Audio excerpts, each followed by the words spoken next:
Tal como se lo confirmábamos al comienzo del programa y como venimos realizando ya desde hace unas semanas, vamos a continuar conociendo a los candidatos y principalmente sus propuestas para las próximas elecciones del 14 de noviembre. Y en este caso la vamos a saludar a la candidata a senadora nacional por el Frente de Izquierda y de los Trabajadores, Laura Vilches. Laura, buenos días, ¿cómo estás? Joel y Flavia te saludamos desde Córdoba Noticias. ¿Cómo están? Muy ¿Cómo están, buenos... Joel? Muy Flavia, bien. buen día. Muy buenos días, gracias por acompañarnos. Bueno, y justamente hablamos de propuestas, algo que por momentos no se ve tan visible en las distintas listas y por eso queremos conocer específicamente dentro de este tipo de cargos a los que aspiran, cuál es, en este caso, la principal propuesta que va a llevar el Frente de Izquierda. Mira, hay la verdad muchas situaciones críticas en torno a lo que están padeciendo las mayorías populares. Creo que lo que estamos viendo en estos días es una situación acuciante en torno a la inflación y cómo esto impacta en los salarios. Entonces estamos en este momento discutiendo un aumento salarial de emergencia para que todos los sueldos alcancen lo que necesita una familia para cubrir la canasta básica de consumos, ¿no? Entonces esto es una medida concreta que va de la mano, a su vez, con el control de los precios efectivo a través de comités de usuarios, comités de trabajadores, de empleados de las grandes superficies comerciales, así como de las industrias alimenticias, que son los precios que estamos viendo remarcados de manera exponencial en estos días.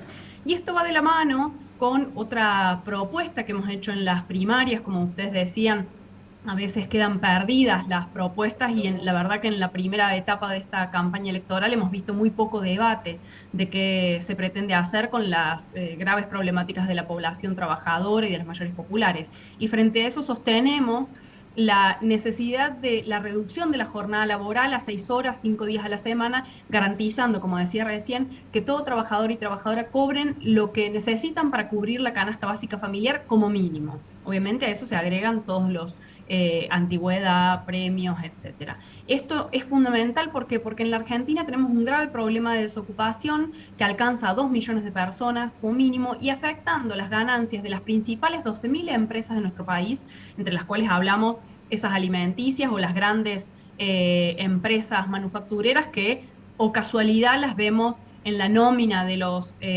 Pandora Papers, es decir, que han ganado multimillonarias sumas y las han fugado y sacado del país. Bueno, afectando esas ganancias, creemos que se pueden garantizar 900.000 puestos de trabajo nuevos, justamente en la industria alimenticia, petroquímica, farmacéutica, automotriz, autopartista, que son las principales implicadas y con los volúmenes de ganancia mayoritarios. Bueno, eso es una medida concreta que estamos sosteniendo, que hemos impulsado y que es lo que responde a un problema grave como el del salario, el del empleo y la desocupación, y obviamente todos estos nuevos puestos de trabajo se crearían con derechos laborales, que es un problema que afecta principalmente a la juventud, que en un 75% está en condiciones de precariedad laboral, es decir, sin registración, sin acceso a RT, vacaciones, aportes jubilatorios, etc.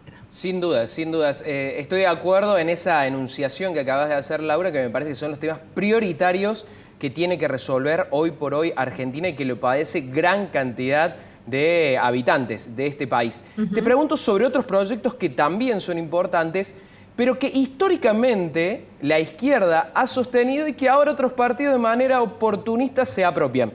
El caso del aborto, que ya fue aprobado, y también que se desliza en campaña el tema del consumo de marihuana. ¿Qué opinan de la izquierda de esto, que algunos partidos parece que ahora lo ponen a la luz y que mencionan haberlo defendido históricamente, cuando uno si revisa 10 años atrás ni aparecía en la agenda?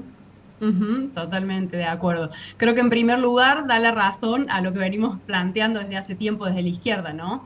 La necesidad de que la legalización de la marihuana y de las drogas, en última instancia, en primer lugar, garantiza el acceso a una problemática de salud, como es el acceso al cannabis medicinal en el caso de cannabis, ¿no? Que seguimos viendo trabas para el acceso justamente a estas sustancias y a su vez la contracara de la política de ilegalidad, que es la de la criminalización de la juventud, la criminalización de la juventud de las barriadas, de los cannabicultores, que son quienes han estado sosteniendo durante todo este tiempo con su producción el aceite y los insumos necesarios para la producción de cannabis medicinal, y sobre todo para acabar con la persecución a la juventud y el gran delito del narcotráfico.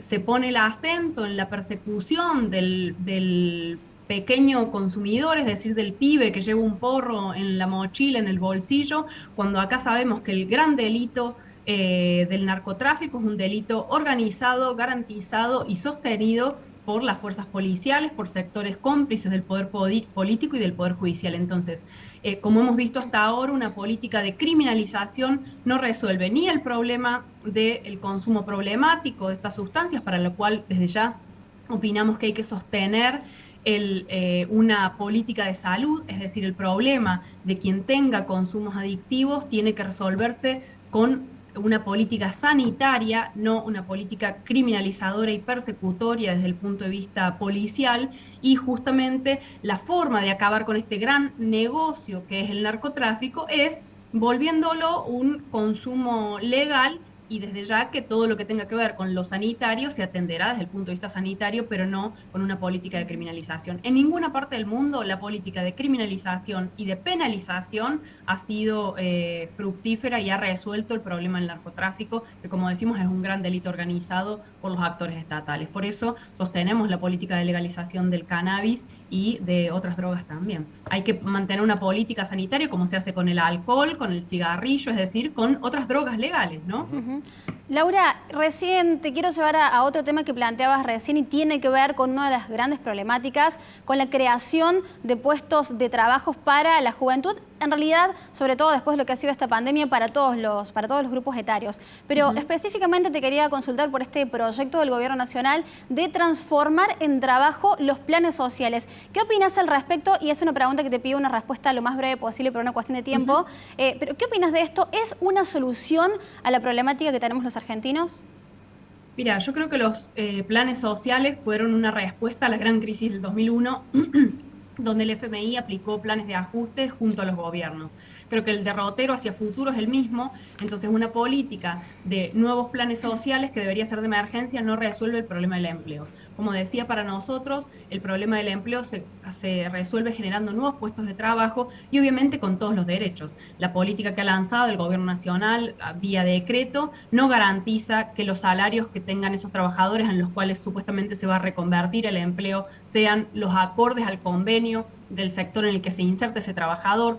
No se garantiza que sea un trabajo permanente, es decir, que pueden ser despedidos y echados en cualquier oportunidad y puede seguir existiendo formas de fraude laboral, y sobre todo es una forma de subsidio a las grandes patronales que nuevamente van a tener mano de obra barata porque el Estado va a pagar parte de esos salarios y no va a resolver el problema del empleo, porque como sostenemos hay que afectar las ganancias empresarias de las principales grandes empresas para crear, como mencionaba, casi 1 millón de nuevos puestos de trabajo que sean dignos en condiciones, y que los que estamos trabajando muchísimas horas trabajemos menos y tengamos derecho a disfrutar, a tener tiempo libre y a descansar, y quienes no tienen empleo tengan un empleo garantizado con salario que les permita llegar a fin de mes con la cobertura de la canasta básica familiar garantizada. Esa es la perspectiva que estamos sosteniendo desde la izquierda, y creemos que la salida viene desde abajo, desde los laburantes organizados para pelear por esta perspectiva y no con las mismas recetas de siempre, que hasta ahora es lo que hemos visto y no ha resuelto el problema del empleo. Laura, muchísimas gracias. Otro de los conceptos que vertías recién tiene que ver con la reforma en la jornada laboral, tema que en otro momento vamos a discutir porque sin lugar a dudas es muy interesante. Muchísimas gracias por el contacto con Córdoba Noticias. Gracias a ustedes, que estén muy bien.